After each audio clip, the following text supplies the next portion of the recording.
Snapshot blog. His time is my enemy until next week. Pep has never lost 4 games on the trot, and to be honest, there wasn't a moment where I thought we'd see them off, much like Liverpool and United have managed in recent weeks. Perhaps before kickoff, for a minute or two I had a little bit of confidence based on the fact we hardly ever lose home games and our record at Wembley in the league ain't too shabby. I didn't fancy the narrative about City being damaged beyond comprehension. Any confidence was gone at 0-2. Spurs stood with guard down, consuming jabs before a couple of swift knockdowns. Nothing southpaw about this. Orthodox attacking, direct and painful. The evening was a shambles of collective disassociation to anything resembling the team with an edge that's entertained us with extraordinary vigor this season. Apart from a patch of possession in the second half, there was very little to take from this. Jan can hold his head up high, although he's been panned for failing to play the offside effectively. Ben Davies was decent, should have been red-carded. The rest ranged from bang average to AWOL. That essential zip, energy, composure was missing. We looked as expansive as an 8-bit game compared to a 4K HDR open-world experience. I'm exaggerating a touch, and I'm sure we've played worse and still won, but against a team that's on the cusp of winning the league, to be this messy is football suicide. You can't not attempt to match them, and Pac knows this. That opening half an hour, there was no desire to dictate the tempo. I'd say City had plenty to do with that, but regardless, go after them. We didn't end with the ball at feet, we appeared limp and uncertain. There was little fluidity in the final third regardless of that patch in the second half before we imploded down to 1-3. As for that opening half hour where they stormed 2-0, our midfield looked lifeless, as though frozen in carbonite, whilst Manchester City made the Kessel run in less than 12 parsecs. Had me moaning like a Wookiee on Hoth. Micro-analysis. What was our strategy? I have not a clue. Anyone care to enlighten me? City were super sharp and also thankfully quite wasteful. Lamela should release the ball quickly sometimes, rather than hold on to it.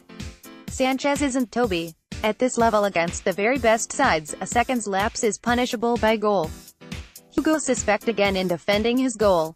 The penalty wasn't one in terms of where the foul was committed, but if you're going to leave it up to the officials to decide your fate, then you deserve what you get. Hopefully he's, Loris, getting all of his airs out of his system before next Saturday's semi-final against the less noisy lot from Manchester. When we scored, there was a chance of sorts to get something out of the game, but it wasn't believable, not like at Stamford Bridge. For all the talk about the mental fragility of Pep's team, there's an argument to be had about being distracted ourselves. Maybe it's next weekend, or maybe City were just top drawer, pound for pound, and we were simply nowhere near on it.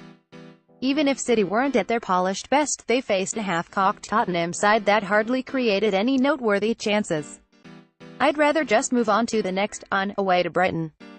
Amazingly, this is our first league loss of 2018, and the historic anxiety inside us will have us smashing the buttons on our mental calculator and wondering if we can get caught because of a single defeat.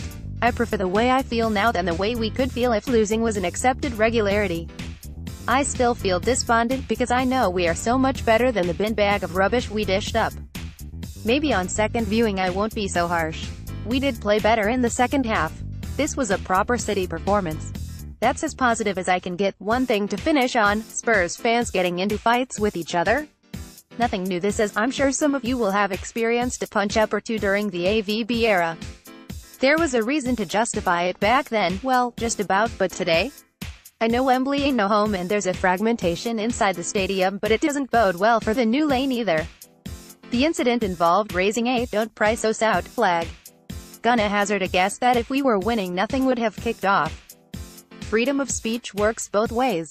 Of course, it's also your right to disagree with the opposite viewpoint, perspective being expressed, but to silence them altogether is a dangerous precedent to set. Excuse typos and grammatical stuff. Had a drink in it?